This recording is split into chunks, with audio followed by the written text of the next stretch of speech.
Kia ora koutou, Markie here in my armchair. Don't have the mobile studio at the moment, and my other studio is occupied.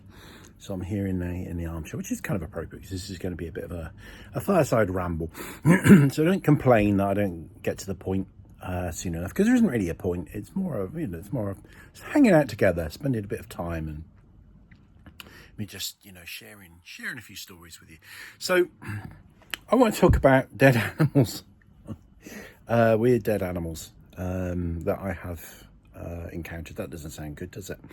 So there are two that spring to mind. One from my childhood and one from adulthood. So when I was a kid, I used to play in a particular area quite a lot. There was my friend actually, my best mate at the time, he actually, his dad worked on the farm and had a cottage on the farm, and we used to play in this particular wood and have a den there and stuff like that.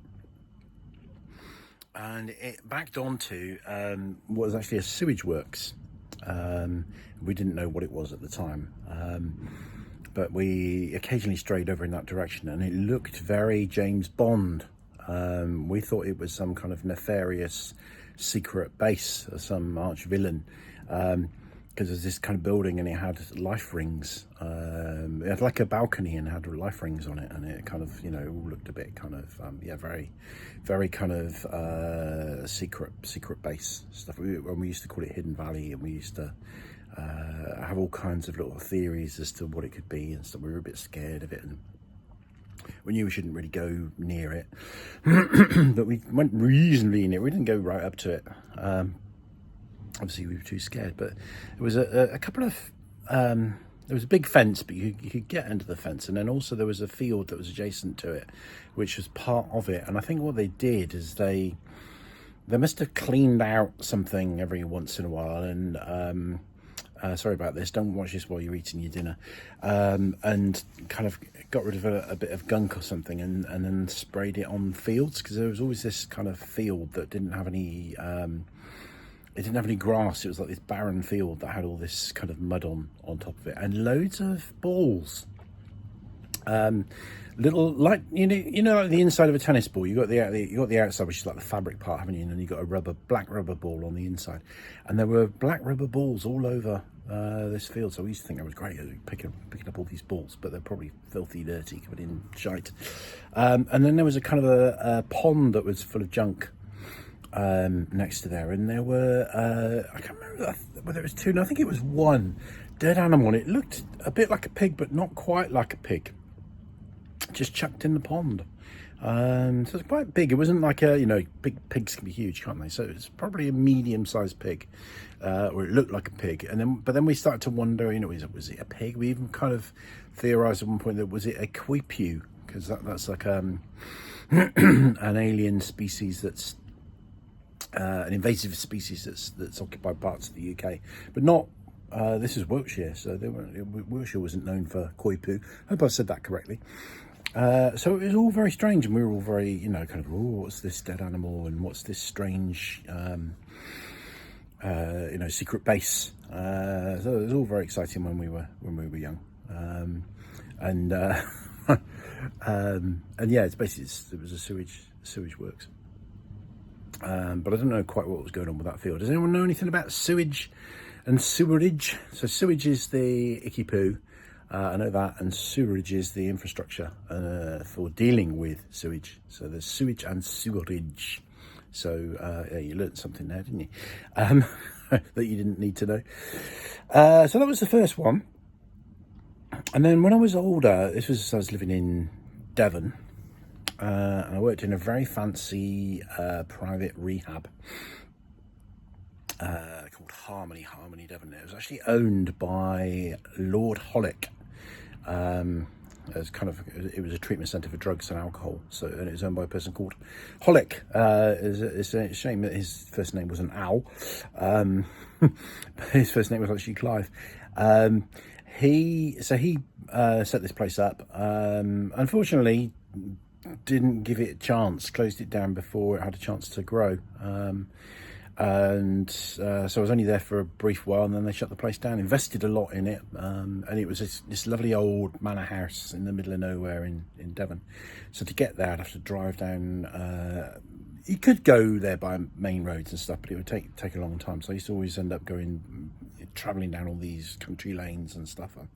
Having some sort of few hairy moments, passing meeting other vehicles and corners, and skidding on ice when it was the winter. And I hit a deer once.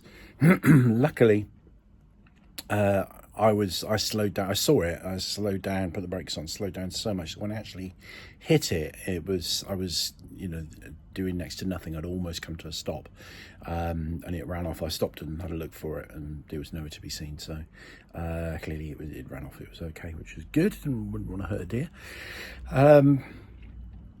So at one point there was a dead animal by the side of the road along this route, and I stopped a couple of times to kind of look at it and scratch my head, because it looked like a dog that didn't have any fur, and it was kind of bloated. And I thought, was this a badger? What is it?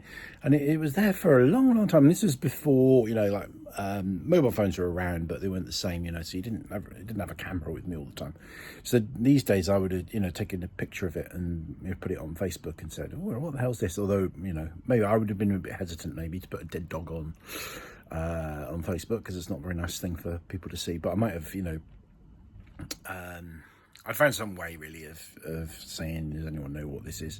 And I could have taken a photograph and recorded what it was, but it was very odd. It looked a bit, if it was a dog, it was something like a staffy. It was about that size. But part of me thought, was it a pig? Is it a badger? Because when things are dead, and they decompose, they do funny things, don't they? Sometimes, they bloat, or the colour gets distorted. But the weird thing was that it didn't have any hair, so it was odd. So I just thought I'd share those two little stories with you, because in the context of mysteries and monsters and cryptozoology and just weirdnesses, because I like to talk about things like that.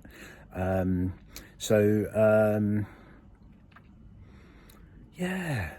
So, and by the way, the first story, the animal that was just chucked in the pond, it wasn't an area where people farmed pigs.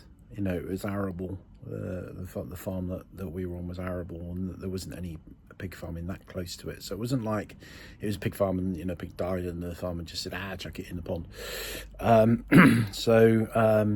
It was odd. And also as a child, you can't, your perceptions aren't good, aren't they? As an adult, I'm sure if I looked at it now, I'd look at it and think, oh yeah, that's blah blah blah.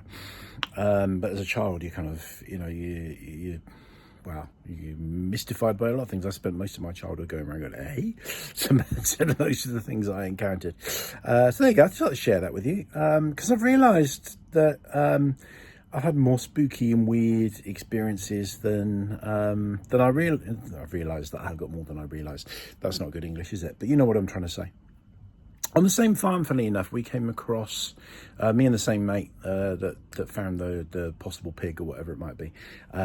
We were exploring the back of a barn, and we came across what I think now must have been a white stoat, which is quite rare, isn't it? Isn't it a white stoat known as an ermine? So ermine robes, I think, are made from the fur of white stoats, aren't they? I think that's right. Tell me if I'm right. So basically it was a mustelid, weaselly type kind of creature. We didn't get a brilliant look at it because it hid very quickly as soon as it saw us. It probably would have been about 6 inches long, maybe a little bit longer, thin and weaselly, and pure white. And we caught a glimpse of that. So I'm going to share a few, especially when I'm sitting in this armchair, I'm going to share a few more videos of just some odd, weird little things that I encountered as a child or as an adult. I hope you find them interesting and entertaining, and I'd like to hear your weird and wonderful stories of things you come across that you just can't make sense of. So thank you for listening, and Rangimarie.